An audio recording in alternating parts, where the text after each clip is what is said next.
아침 햇살이 눈을 찔렀다. 나는 천천히 눈을 떴다. 강민수는 이미 일어나 창밖을 보고 있었다. 그의 등이 굳어 있었다. 창밖을 보니 이유를 알 수 있었다. 밤새 쌓인 눈이 1층 창문 절반을 덮고 있었다. 하늘은 여전히 잿빛이었고 눈은 멈출 기미가 보이지 않았다. 오히려 더 거세게 내리고 있었다. 세면을 하고 1층으로 내려갔다. 거실에는 아무도 없었다. 벽난로에 불은 꺼져 있었고 쟤만 남아 있었다. 공기가 차가웠다. 나는 주방으로 향했다. 그때 거실 소파에서 움직임이 있었다. 나는 멈춰섰다. 소파에 한 남자가 앉아 있었다. 어제는 분명 없었던 사람. 50대 초반으로 보이는 수척한 중년 남자. 회색 스웨터를 입고 있었다. 그는 천천히 일어나 나를 바라봤다. 깊은 눈빛이었다. 피곤해 보였지만 그 눈은 무언가를 꿰뚫어 보는 듯 했다. 남자가 먼저 인사했다. 목소리는 낮고 침착했다. 좋은 아침이라고. 나는 대답하지 못했다. 그냥 그를 바라봤다. 이 사람은 누구지? 어제는 분명 6명이었다. 계단에서 발소리가 들렸다. 이수진과 한예린이 내려오고 있었다. 그들도 소파의 남자를 보는 순간 멈춰 섰다. 한예린의 얼굴이 창백해졌다. 곧이어 최재훈과 백도훈, 강민수도 내려왔다. 거실은 순식간에 긴장으로 가득 찼다. 우리 6명은 낯선 남자를 빙 둘러쌌다. 마치 침입자를 포위한 것처럼. 최재훈이 한 걸음 앞으로 나서며 물었다. 언제 온 거냐고. 남자는 침착하게 대답했다. 어젯밤에 도착했다고. 늦어서 깨우고 싶지 않았다고. 백도훈이 공격적으로 물었다. 초대받고 왔냐고. 남자가 주머니에서 종이 한 장을 꺼냈다. 우리와 비슷한 형식의 초대장이었다. 하지만 내용은 달랐다. 펜션 시설 점검 의뢰라고 적혀 있었다. 이수진이 날카롭게 말했다. 우리 모두 다른 이유로 초대받았다고. 이게 이상하지 않냐고. 남자는 고개를 끄덕였다. 자기도 그렇게 생각한다고. 그가 우리를 천천히 둘러봤다. 마치 한 명 한 명을 기억하려는 듯한 시선이었다. 그가 자신을 소개했다. 박준혁이라고. 침묵이 흘렀다. 아무도 자신을 소개하지 않았다. 의심과 경계심이 공기를 무겁게 만들었다. 나는 그의 얼굴을 자세히 관찰했다. 수척한 얼굴, 깊게 패인 눈과 주름, 입가에 쓸쓸한 선. 이 사람은 오랫동안 무언가를 짊어지고 살아온 사람처럼 보였다. 강민수가 조심스럽게 물었다. 어느 방을 썼냐고. 박준혁은 1층 창고 옆 작은 방이 있었다고 답했다. 거기서 잤다고. 최재훈이 눈을 가늘게 떴다. 자신들은 어젯밤에 펜션을 전부 확인했는데 그런 방은 못 봤다고 말했다. 박준혁은 대답하지 않았다. 그냥 창밖을 바라볼 뿐이었다. 눈은 여전히 내리고 있었다. 백도훈이 화를 냈다. 지금 거짓말하는 거 아니냐고. 정체가 뭐냐고. 박준혁은 자신도 초대받았을 뿐이라고. 우리와 마찬가지라고 말했다. 그의 침착함이 오히려 더 불안하게 만들었다. 너무 침착했다. 마치 이 상황이 전혀 낯설지 않은 것처럼. 아니, 예상했던 것처럼. 한예린이 울먹이며 말했다. 무섭다고, 나가고 싶다고. 최재훈이 현관으로 갔다. 문을 열려고 했지만 눈에 막혀 열리지 않았다. 밤새 눈이 쌓여 문을 완전히 막아버린 것이다. 그가 어깨로 밀어봤지만 소용없었다. 백도훈이 중얼거렸다. 망했다고. 우리는 완전히 갇혔다. 눈 속에, 이 펜션 안에. 그리고 정체를 알 수 없는 7번째 사람과 함께. 이수진이 휴대폰을 들고 구석구석을 돌아다녔다. 신호를 찾으려고. 하지만 소용없었다. 강민수는 2층으로 올라가 창문을 열어봤다. 뛰어내릴 수도 없는 높이였고 눈도 너무 깊었다. 그가 창문을 닫으며 고개를 저었다. 박준혁은 소파에 다시 앉았다. 손을 모으고 조용히 앉아 있었다. 그의 침착함이 기묘했다. 마치 이 모든 상황이 계획대로 흘러가는 것처럼. 나는 벽에 걸린 가족 사진을 다시 봤다. 남자아이의 얼굴, 그리고 박준혁의 얼굴. 무언가 연결되는 느낌이 들었지만 확신할 수는 없었다. 둘의 윤곽이 어딘가 비슷했다. 특히 눈매가. 최재훈이 아침이나 먹으면서 정리하자고 제안했다. 다른 방법이 없었다. 주방에서 간단한 아침을 준비했다. 토스트, 계란, 커피. 하지만 아무도 식욕이 없어 보였다.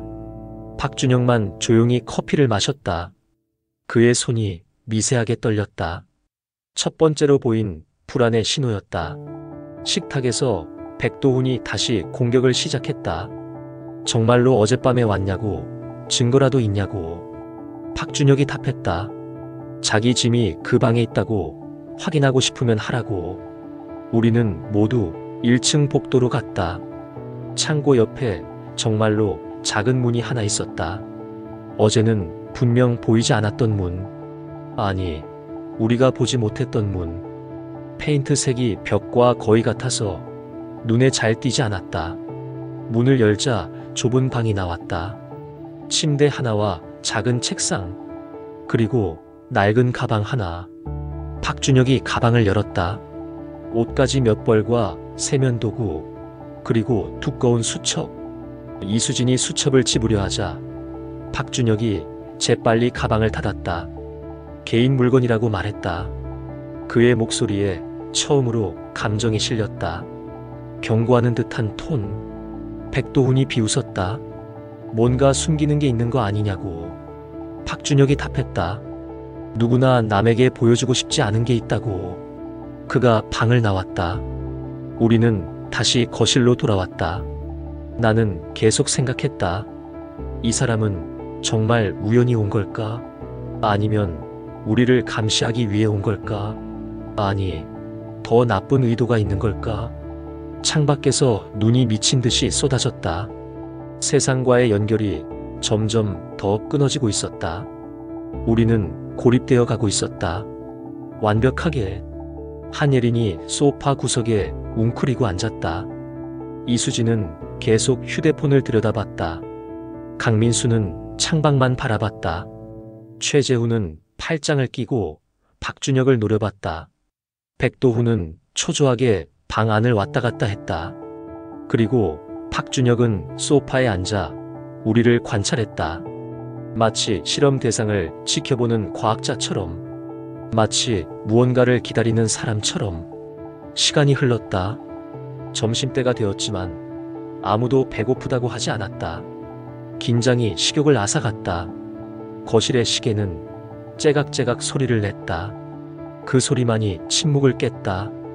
나는 책장 앞으로 갔다. 오래된 책들이 꽂혀 있었다. 소설, 여행 가이드, 요리책, 그리고 맨 아래 선반에 두꺼운 책 한 권. 졸업 앨범이었다. 나는 앨범을 꺼냈다. 표지에 적힌 글자. 서울 한빛고등학교 졸업 앨범 2010년. 15년 전이다. 손이 떨렸다. 나는 천천히 페이지를 넘겼다. 낯익은 얼굴들이 보였다. 3학년 1반, 2반, 3반. 그리고 한 페이지에서 멈췄다. 심장이 빠르게 뛰었다. 최재훈의 얼굴, 이수진의 얼굴, 강민수의 얼굴, 백도훈의 얼굴, 한예린의 얼굴, 그리고 나. 우리 모두가 같은 학교 출신이었다. 학년은 달랐지만 같은 시기에 그 학교에 있었다. 나는 천천히 고개를 들어 다른 사람들을 봤다. 그들도 나를 보고 있었다. 최재훈이 다가왔다. 앨범을 봤다. 그의 얼굴이 굳었다. 이수진이 달려왔다. 그녀도 앨범을 봤다. 입을 막았다. 하나둘 모두가 모여들었다. 앨범을 봤다. 그리고 깨달았다. 우리는 우연히 만난 게 아니었다. 누군가 의도적으로 우리를 모은 것이다. 같은 학교 출신인 우리를, 15년 전 그 학교에 함께 있었던 우리를. 나는 페이지를 계속 넘겼다. 그리고 한 페이지가 찢겨진 것을 발견했다. 깨끗하게 잘려나간 페이지. 누군가 의도적으로 제거한 것이 분명했다. 나는 기억을 더듬었다. 15년 전 고등학교. 희미한 이미지들이 떠올랐다. 복도, 교실, 운동장. 그리고 한 명의 학생. 외톨이였던 학생. 왕따 당했던 학생. 심장이 얼어붙었다. 박준혁이 소파에서 일어났다. 천천히 우리에게 다가왔다. 그의 발걸음이 거실 바닥을 울렸다. 그의 얼굴에 희미한 미소가 떠올랐다. 슬픈 미소였다. 아니, 쓸쓸한 미소였다. 이제야 기억하시는군요. 그가 조용히 말했다. 15년 전을 말입니다. 침묵이 흘렀다. 무거운, 질식할 것 같은 침묵. 아무도 입을 열지 못했다. 우리는 그저 박준혁을 바라볼 뿐이었다. 그가 다시 말했다. 제 아들 이름은 박시우입니다. 그 이름을 듣는 순간 기억이 쏟아졌다. 복도 구석에서 웅크리고 있던 아이. 혼자 밥을 먹던 아이. 아무도 말을 걸지 않았던 아이. 그리고 어느 날 갑자기 사라진 아이. 한예린이 비명을 질렀다. 이수진이 뒤로 물러섰다. 백도훈의 얼굴이 창백해졌다. 최재훈이 주먹을 쥐었다. 강민수가 벽에 기댔다. 나는 그저 서 있었다. 다리에 힘이 풀렸다. 박준혁이 창밖을 바라봤다. 눈은 여전히 내리고 있었다. 세상을 하얗게 지우며 과거를 묻으며. 하지만 과거는 묻히지 않았다. 과거는 살아 돌아왔다. 이 펜션 안으로 우리를 찾아왔다.